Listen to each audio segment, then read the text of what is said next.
Hello, everyone. Today so far has been a really exciting day. We've had a lot of good speakers. I've been able to listen to a few programs myself. I'm John Paul Patafio. I'm at a Transport Workers Union Local 100. That's the transit in New York City. I represent the bus operators and maintainers here in Brooklyn. With us today, we have Elizabeth Bunn from the Labor for Sustainability. We have Micah Mitrosky from IBEW Local 569 on the West Coast. We have Michael Yee, IBEW Joint Industry Board here from the East Coast, New York City. And we have Alana Dave from the ITF, the International Transport Federation. So I'm gonna hand it off first to Elizabeth, and we're gonna be touching on the intersection between transportation and fighting for climate jobs and against the climate crisis. All right, Elizabeth, thank you for being here, and take it off.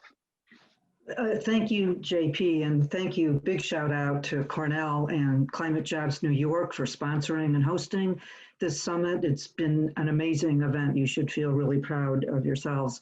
And I'm honored and humbled to be part of this panel with awesome co-panelists that I'm excited to learn from during our hour. So my background is mostly in transportation. I spent a good part of my adult life at the United Auto Workers, becoming Secretary Treasurer for a couple of terms. When I left there, I became organizing director at the National AFL-CIO and worked a lot on policies to promote unionization, what policy tools are available to us, particularly in electric bus and rail manufacturing. Since being with the Labor Network for Sustainability, an organization that attempts to bridge the divide between labor and climate, making environmentalists more sensitive to the primacy of work and labor less oppositional to the climate solutions. And specifically at LNS, I do a lot of work on transit equity, uniting transit rider organizations at the local level with unions and organizations representing workers, especially ATU and TWU. So I just want to talk a little bit about why I'm kind of so inspired and jazzed by the opportunity to work in the transportation sector. We've talked a lot all day about the intersection between the climate crisis, the racial justice crisis, the crisis of economic inequality. And there's a growing recognition that these crises are interrelated and that we must address them at the same time. This is a moral imperative. It's also a tactical imperative. Those are long-term systemic problems, and now they've become exacerbated by the pandemic.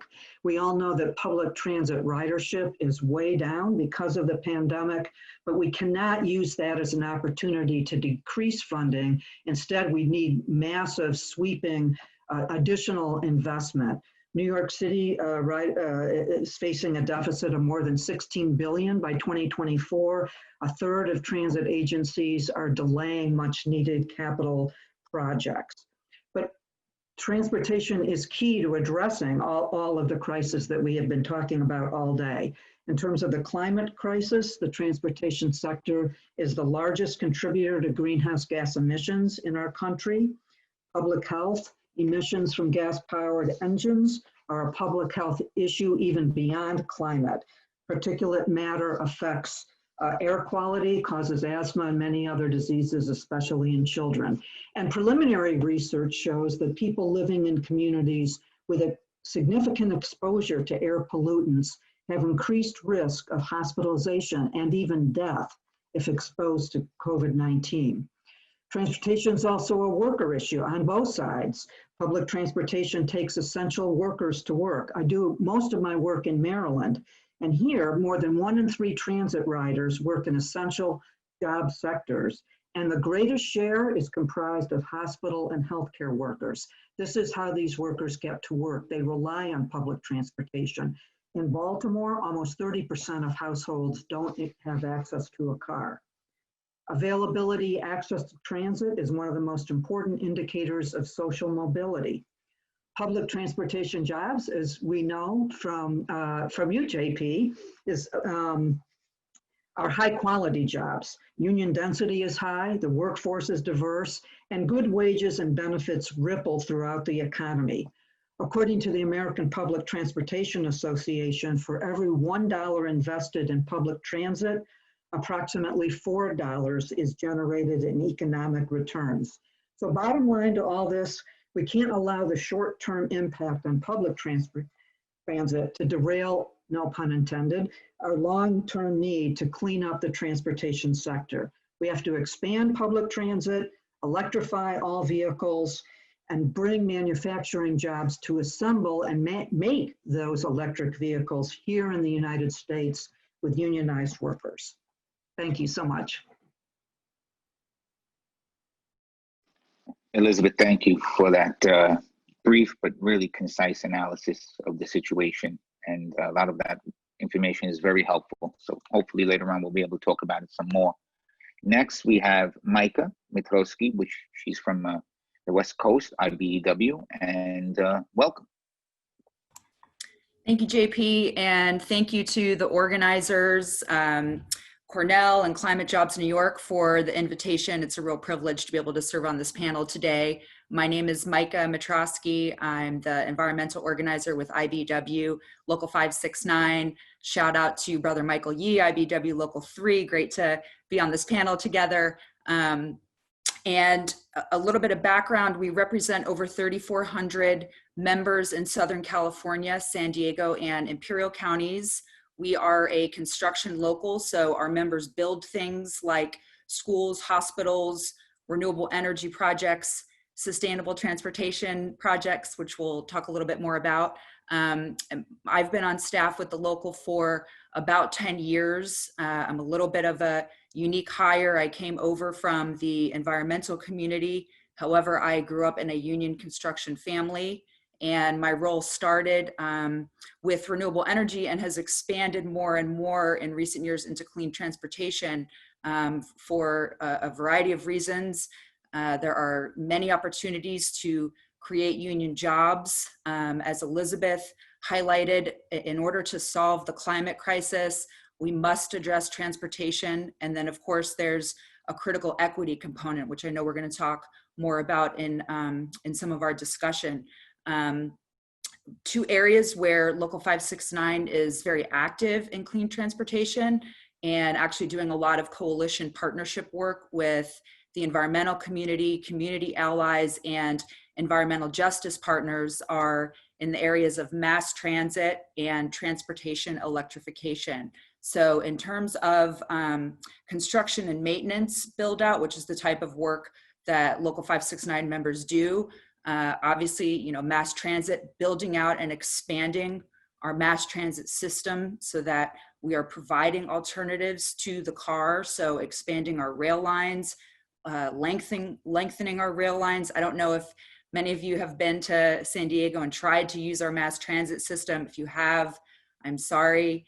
There needs to be a lot more work and investment to build out this system, and we're working with our allies to be able to do that and move that forward.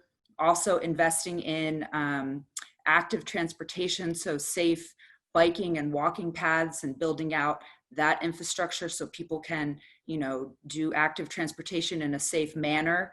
And then on the transportation electrification side, of course, building out the charging units and the related electrical infrastructure, not just for passenger vehicles, but of course for the medium and heavy duty sector. So transit buses, school buses, trucks, those types of vehicles. So, and of course, building in the strong labor standards so that when we're doing all of these things, we're creating good union jobs.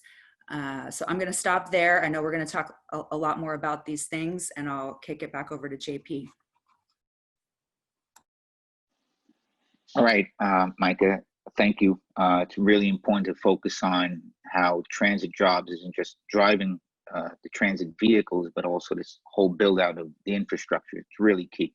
Thank you for touching on that. And Michael, how you doing?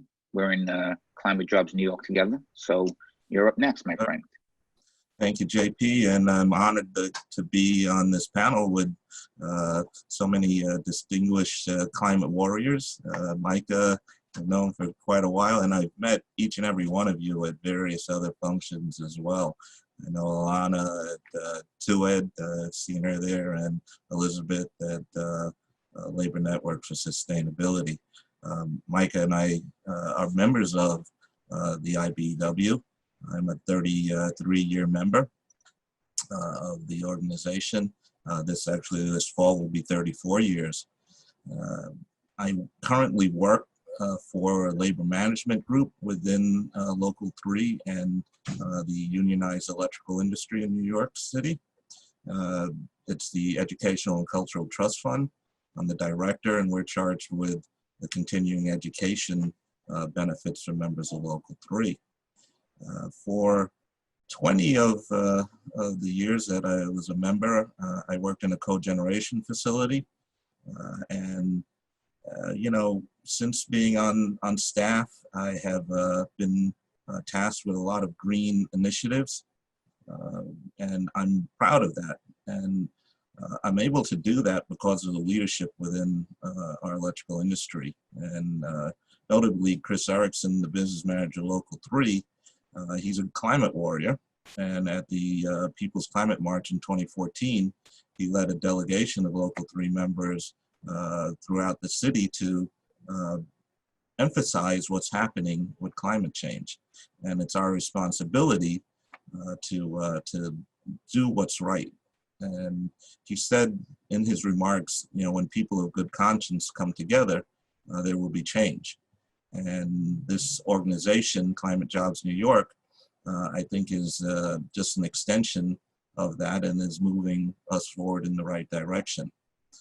Within our organization, we have several initiatives with climate change, with educating the members.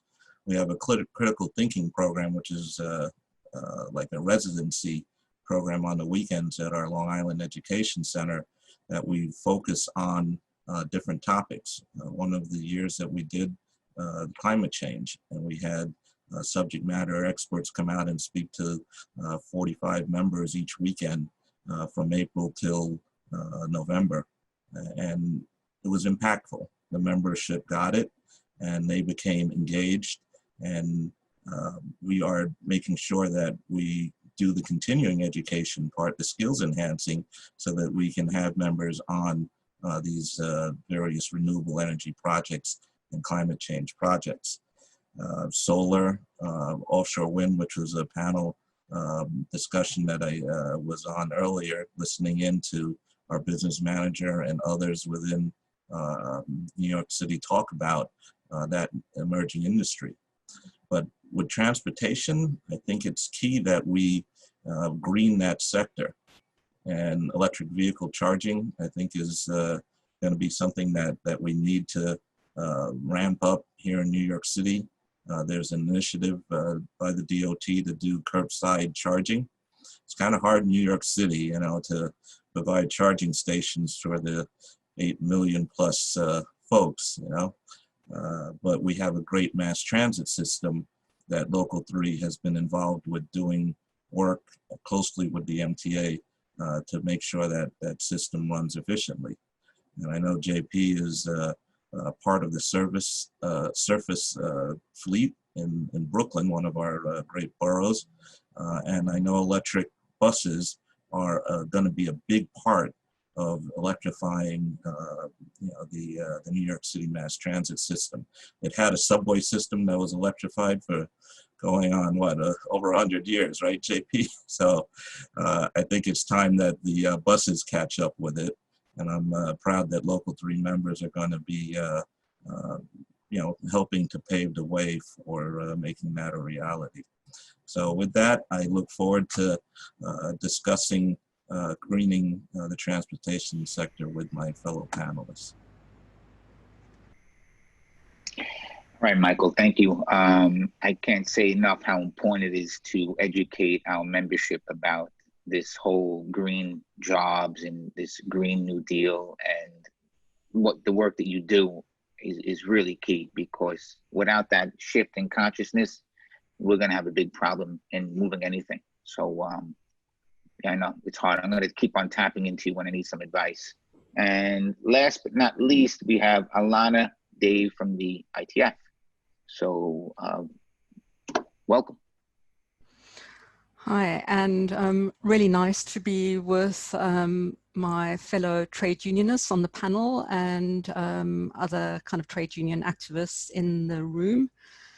So I am the Urban Transport Director of the International Transport Workers Federation, which might be a name that you're not familiar with. We're an international umbrella organization of trade unions in transport. At the moment, we have about 700 trade unions affiliated to the ITF, representing about 20 million workers from over 150 countries worldwide. All the main transit unions in the United States are affiliates of the ITF, and we represent all sectors of transport in maritime, aviation, road, and rail. But my specific responsibility is in public transport.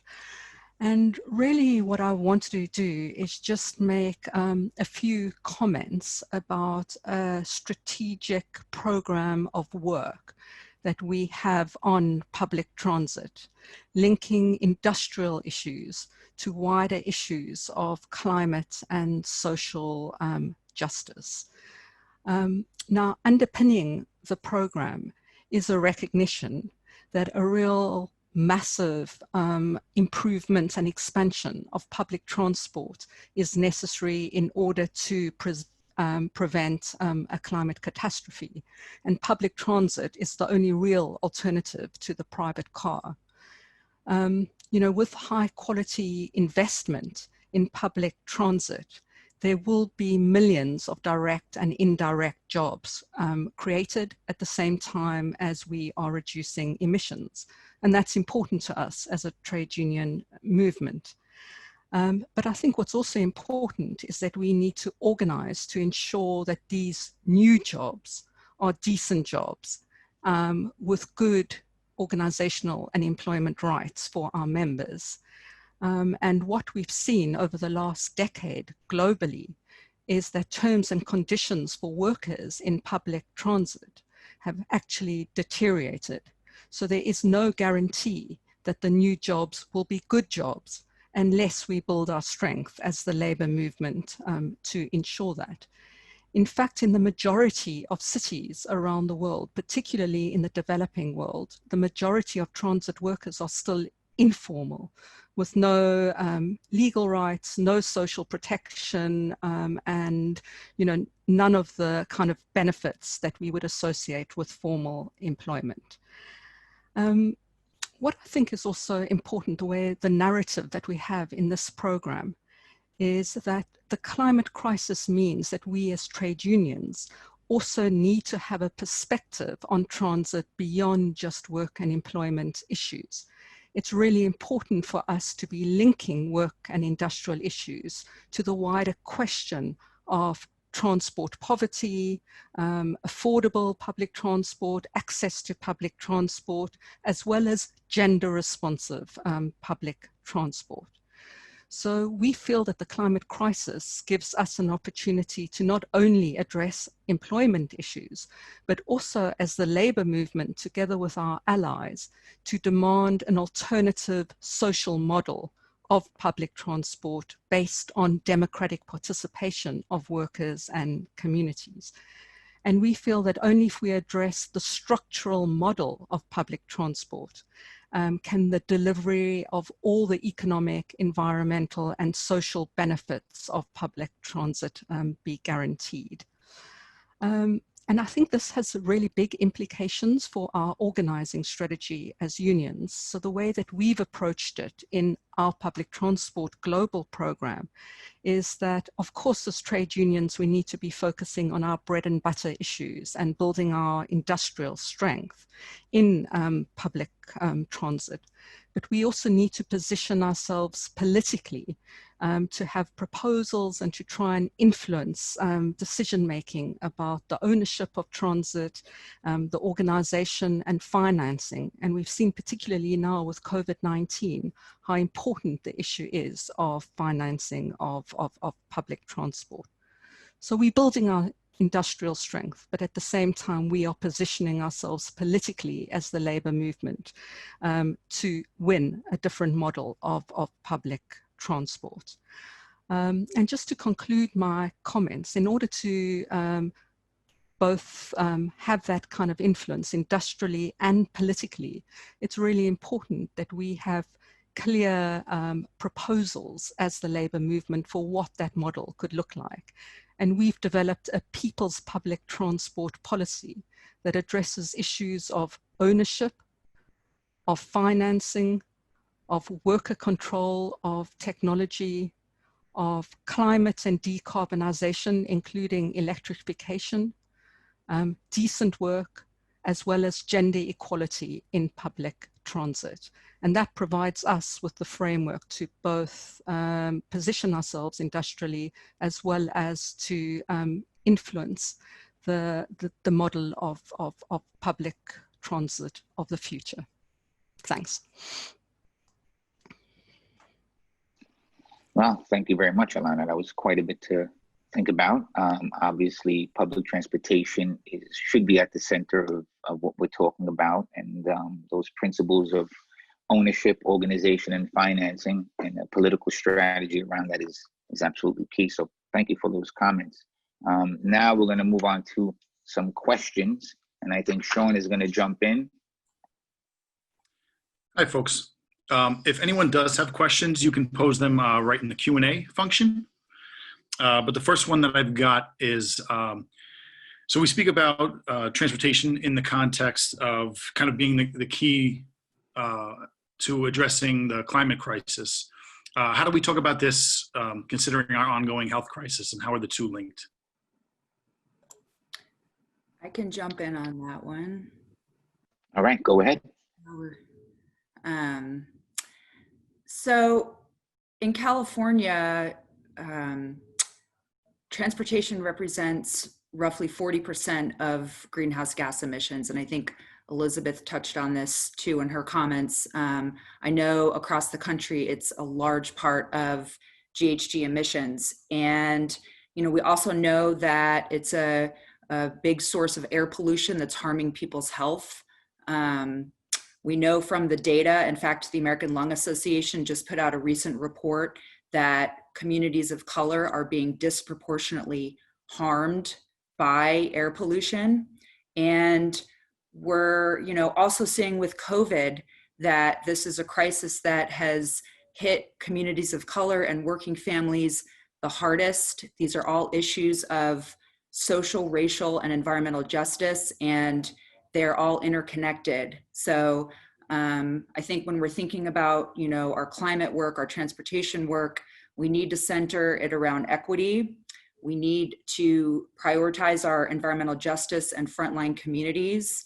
And we need to build in, you know, those strong requirements. We need to link funding, programs, and projects with strong labor requirements so that we're also creating these good high road union jobs.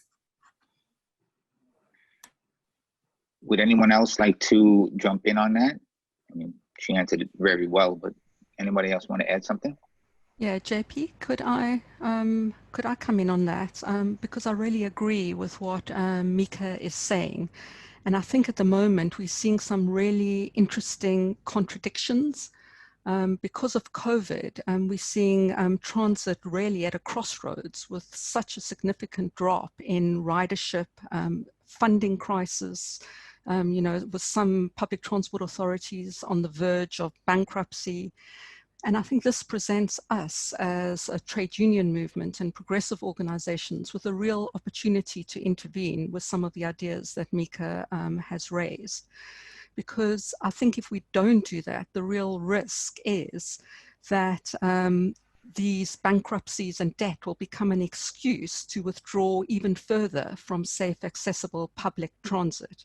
I mean, let's not forget that pre-COVID, the scale of investment in public transit that's required in order to, meet climate targets was not happening.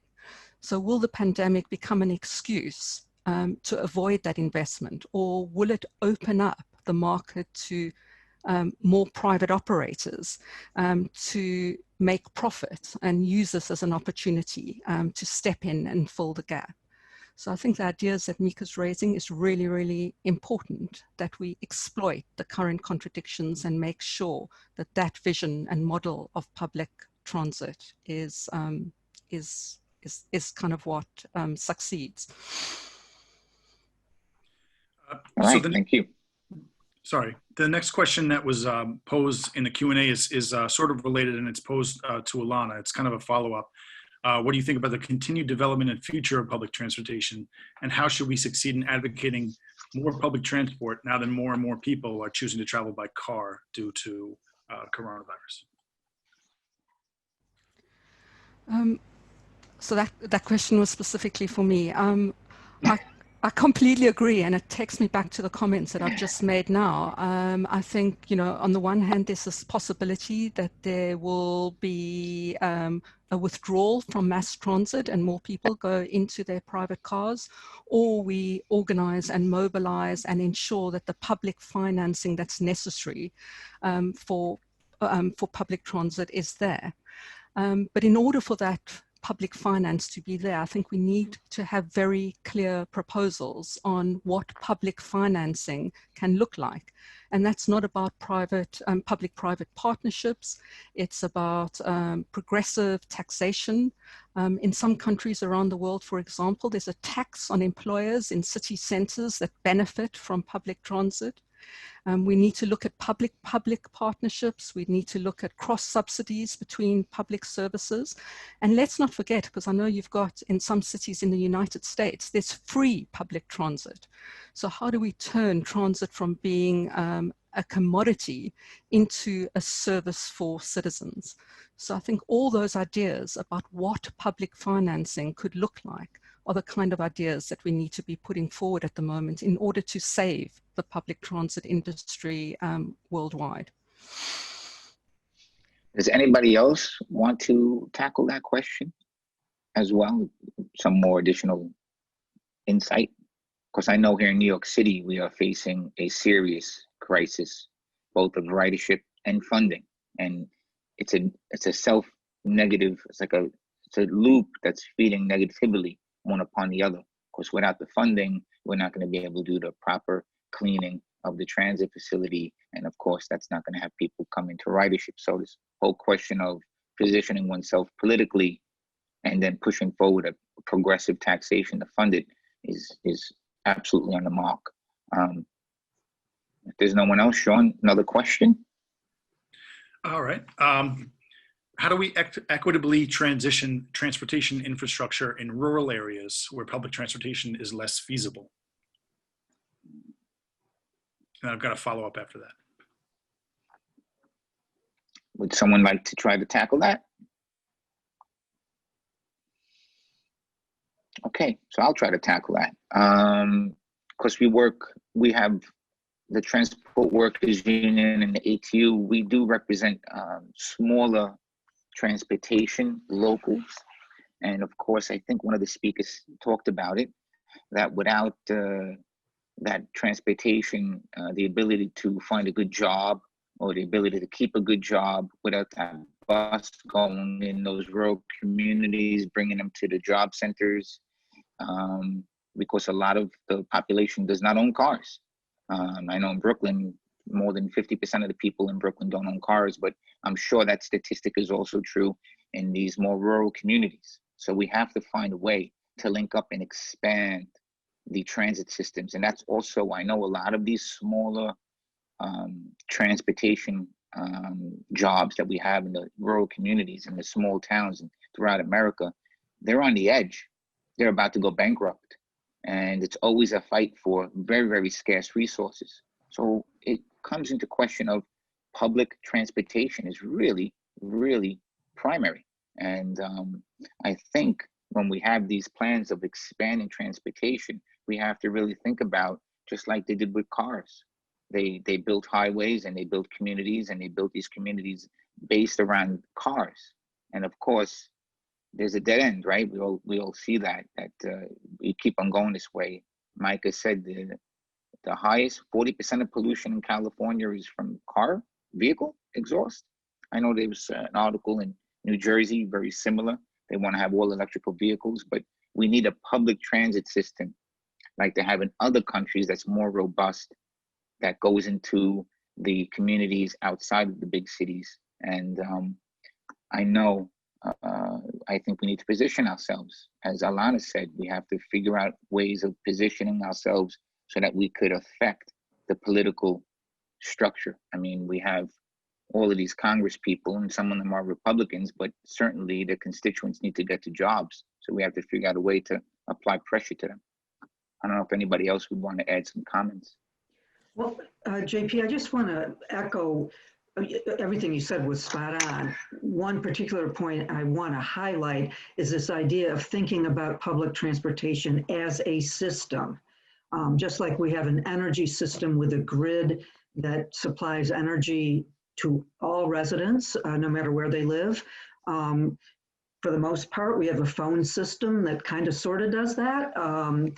And if we think of transit that way as a public good, then I think it switches our thinking into thinking more holistically about everyone in the country. Yeah, JP, I'll comment a little on our system here in New York. You know, I remember growing up and the surface transits, there were several different bus companies. I grew up in Queens, and I know there was Green and Jamaica Bus and Triborough and so forth. And now that's all underneath the MTA. I think that happened, gosh, I don't want to date myself, but several decades ago now. But yeah, I think the city has had a history of that. The subway system as well started out as independent companies, and then they merged them all underneath the MTA long before I was born, I guess. But it's interesting that I see in a sister county nearby, Nassau County, they actually went to a private. They sold off the public system to a private organization, a surface group. So I think that it should be public. I think it provides an opportunity for folks that need that as a public service to be able to go to work. I think it's part of driving that economic engine, no pun intended. But I think having that ability for folks to be able to efficiently get from home to work and back home again safely and efficiently is important. And any municipality that has that, I think they flourish. All right, thank you, Michael. Sean, you want to go to another question? Yes. So kind of related to that initial question, where how are some of the trade-offs between equity and efficiency at play in the way that we have to adapt to a changing climate?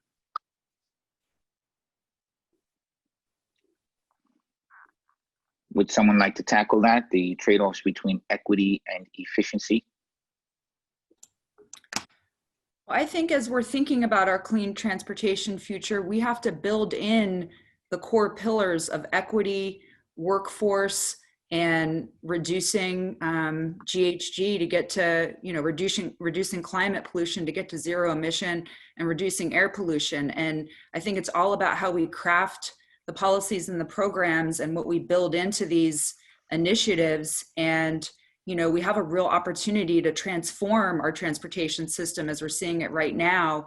And we can do it in a different way, and we can do it in a way that's healthier and cleaner, and, create pathways into good middle-class careers. So I think, when we have collaboration around the table and put our heads together, we can come up with, this better future for clean transportation.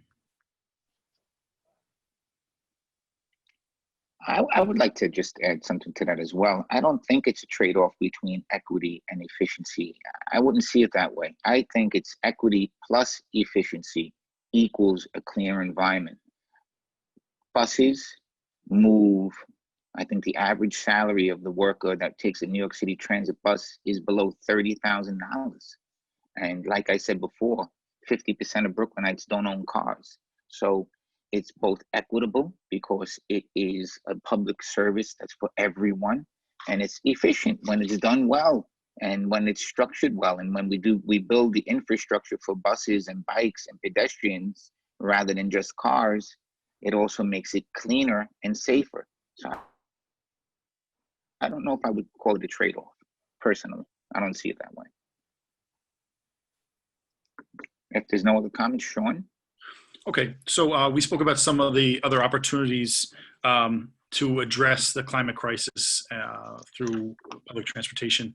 What are some of the places that government should make strategic investment in transportation as it relates to climate? So, oh, go ahead, Michael. No, Michael, please.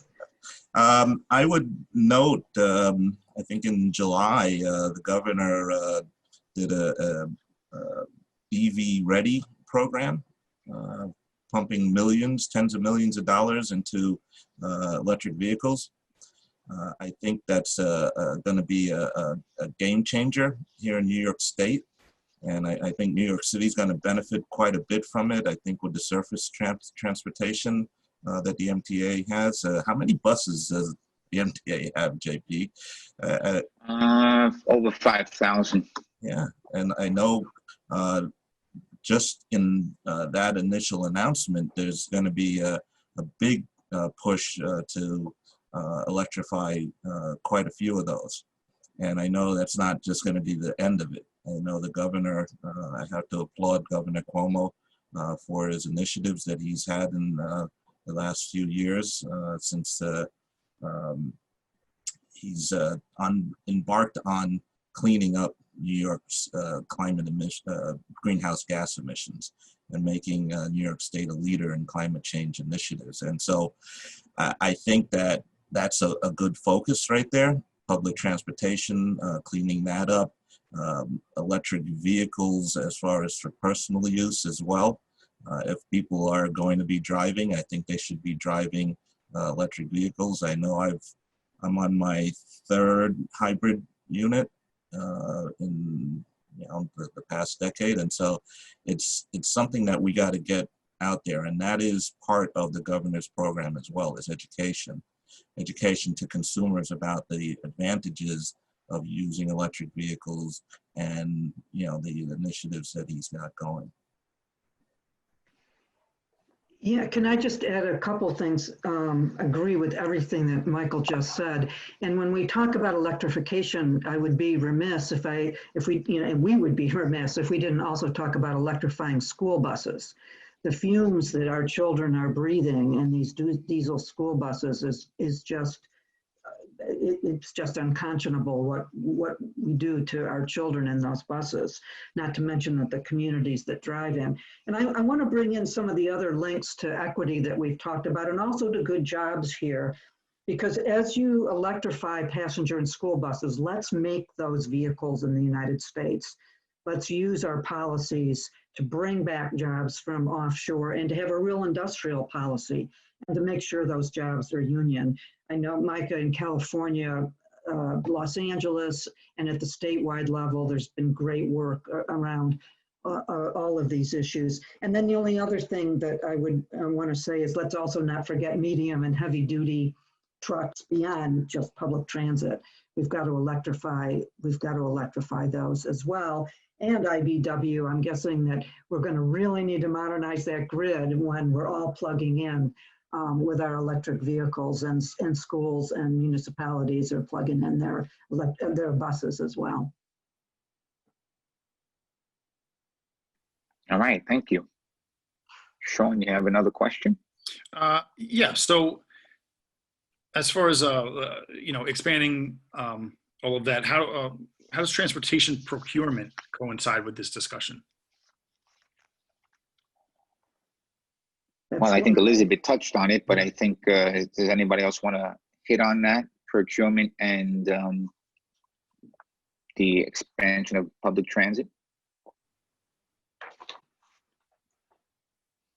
Well, I could tell you here in New York State, every time we expand the system, we try to link it to manufacturing jobs in the northern part of the state that are union jobs. If you just look at what Elizabeth said, imagine if we had to build out this infrastructure.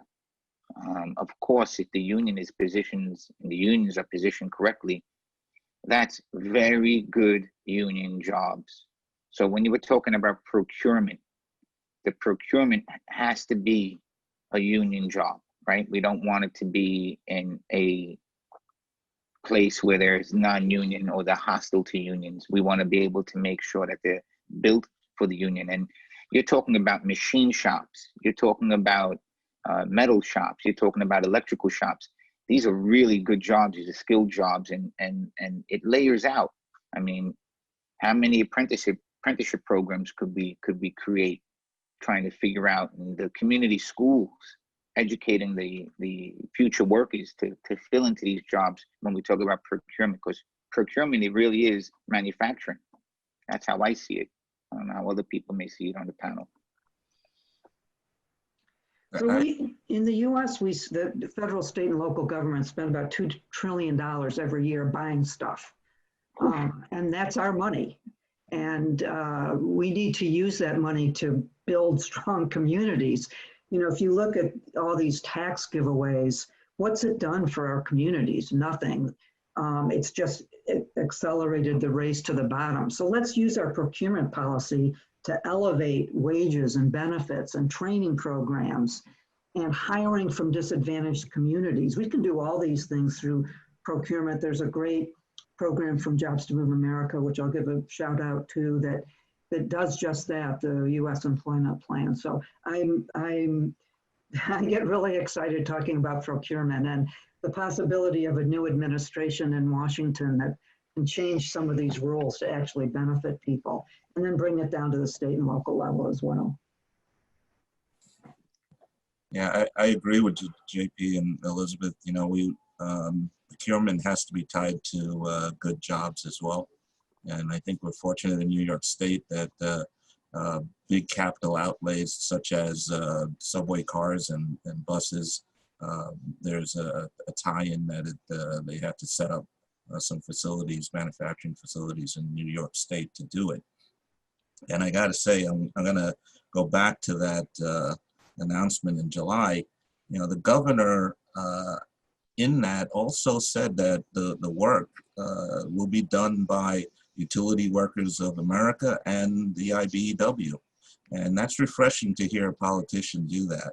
And that's one of the things that we have to hold their feet to the fire, is to make sure that they understand that.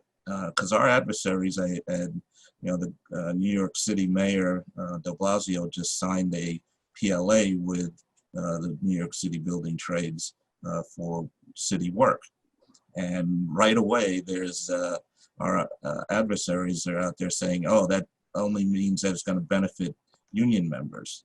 The mayor did have a community hire program that he announced with that as well. And the reality is that non-union benefits from PLAs as well.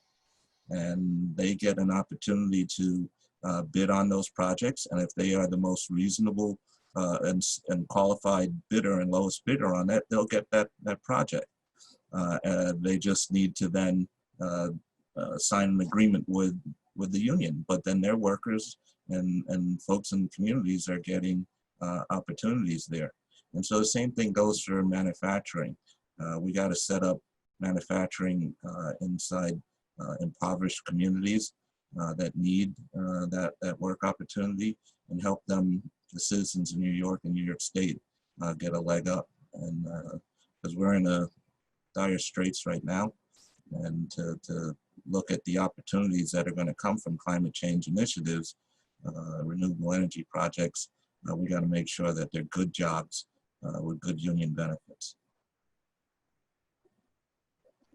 All right, Michael, thank you. Well put.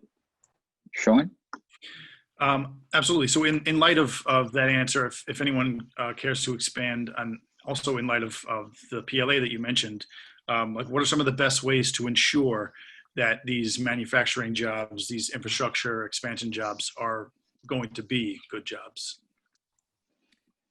So I'll mention two things. The IBEW, our international office, has put forward some, key policy provisions on creating good green jobs, and the IBEW, of course, represents people across a broad spectrum of the electrical industry, as we've touched on, construction, utility, manufacturing, government, railroad, and so the ideas that they have put forward, of course, prevailing wages and PLAs, which we've talked about, explicit neutrality policies on collective bargaining issues, strong worker classification standards, clear employment and safety standards through PLAs, a domestic supply chain for national defense production and public procurement, expanding Buy America coverage, eliminating waivers and exemptions, and on the infrastructure side, there's an important safety certification for EV charging, the electric vehicle infrastructure training program.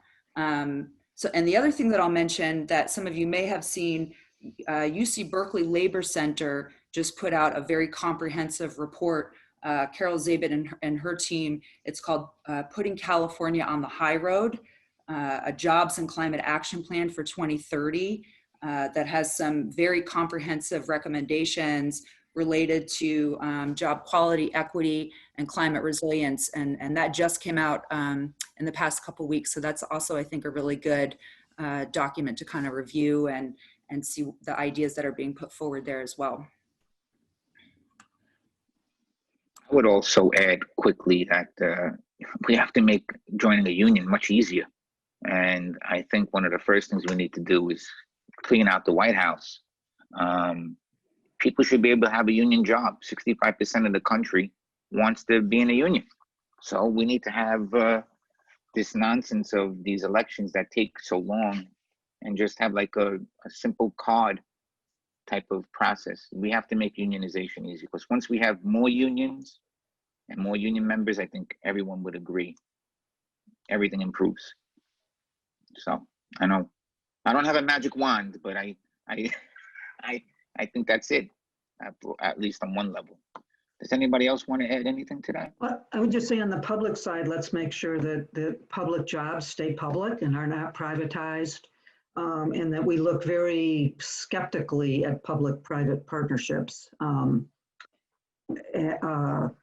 the very same reasons. And I agree, pass the PRO Act. It's got to be one of the top legislative priorities of a new administration, fingers crossed.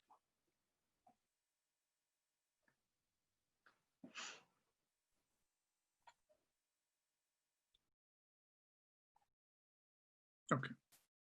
I'm sorry, my mic wasn't on. Sean? Sure. I mean, unless anyone else wants to address that. There was the question in the Q&A, has anybody seen the leading edge to fighting highway funding and simultaneously winning public transit funding?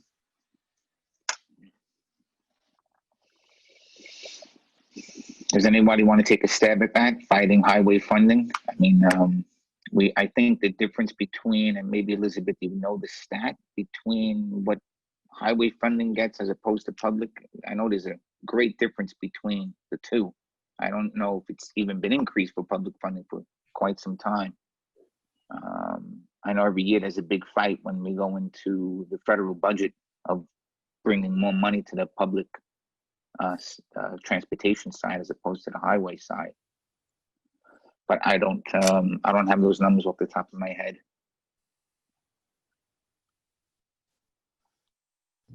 So Sean, I think maybe we have another question. Okay. Which sectors of the clean transportation industry have the potential to create A, the greatest number, and B, the highest quality jobs?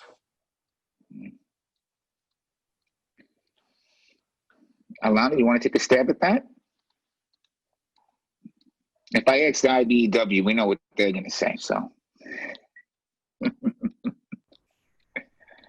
Yeah, I mean, that's Um, yeah, I'm not really Work sure where to start with that question. I think overall, if we're looking at transportation and the different transport sectors, from our perspective globally, the biggest possibility is in public transit itself. If there's a massive expansion of public transit. I think within public transport, probably the highest number of jobs are in the operations of public transport and the different occupations that make up direct public transport workforce. But I think we also shouldn't forget all the indirect jobs related to transit. So I know the figure at the moment globally, there are about 15 million workers in transit, including indirect, but that doesn't include workers who are in the informal passenger transport, which is the reality for most countries, for many countries around the world. Okay.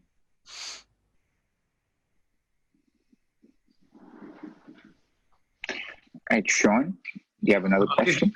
I've reached the end of the questions in the Q&A. If anyone has any closing statements, any way to wrap up the things that we've discussed? All right, so Well, there is, would you?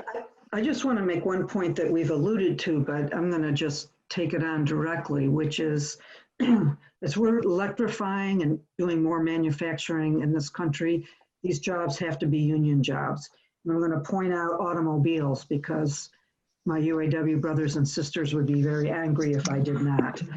There are, I won't mention product names, but there is a company that produces, manufactures an all-electric vehicle in the United States with unionized workers, great benefits, great wages, and it is competing with a non-union company that violates workers' rights every day, has been held even by the Trump administration to violate federal labor laws.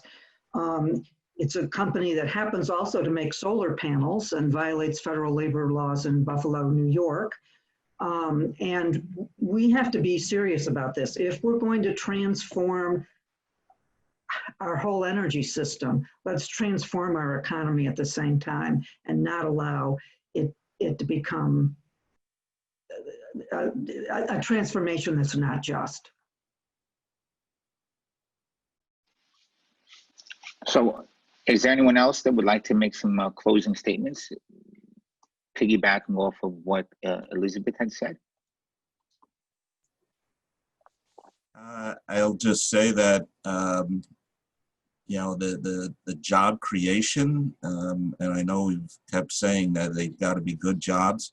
I think that, you know, when we look at climate change and all the different areas that you know, can affect climate change, renewable energy production, transportation, I think they're all intertwined.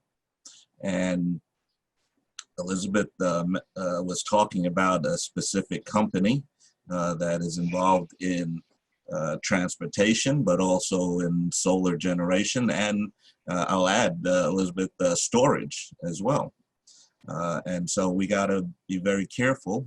And, you know, Harry Van Arsdale Jr., as I walk into this building every day, we have it down there, and it says eternal vigilance is the price of good unionism.